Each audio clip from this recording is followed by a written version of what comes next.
allegiance to the flag of the United States of America and to the republic for which it stands, one nation, under God, indivisible, with liberty and justice for all. Thank you all very much.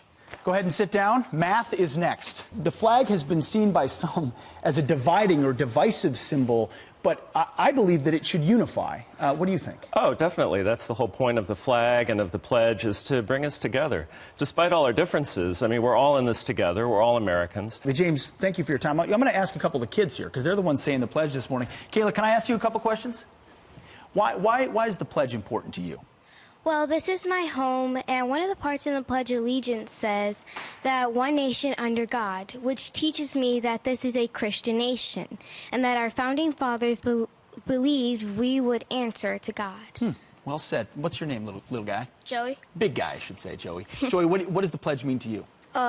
It means we have freedom, and it represents our country. Amen. Well said, because we're all in this together, right?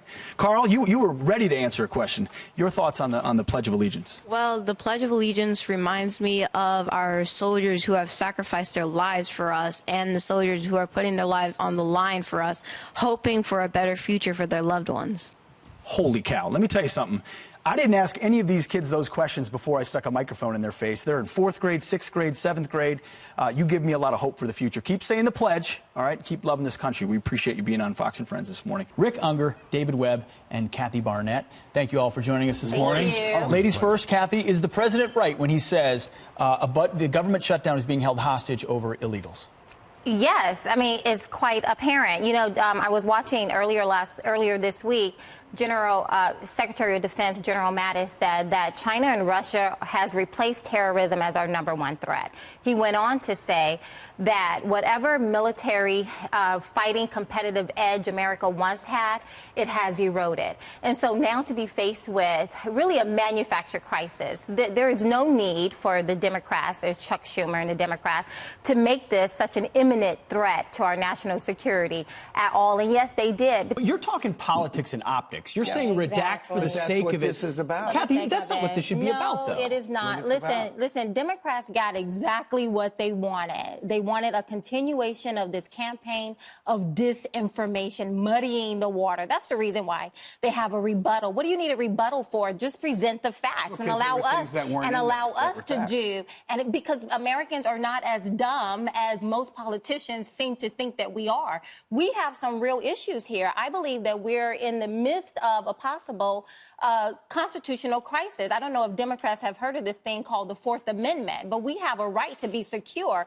in our persons, in our home, in our papers, and against unreasonable searches. And everything that we've seen so far, one shoe dropping after another, there's been a tremendous amount of wrongdoing from the Democrats against our democracy. Well, Kathy, Kanye tweeted about Chicago saying this. He said Obama was in office for 8 years and nothing in Chicago changed. Is this a reflection of the fact that people are saying I've been pandered to for a long time, or my celebrities have been put up on a pedestal, but my life hasn't changed? Yes, and let me also say this story is a perfect demonstration of the hypocrisy and the extreme intolerance of the liberal left. They say we want black people voice to stand up and speak out, and then the moment a black man stands up and says something contrary to the agenda of the left, he's immediately met with swift and cruel punishment.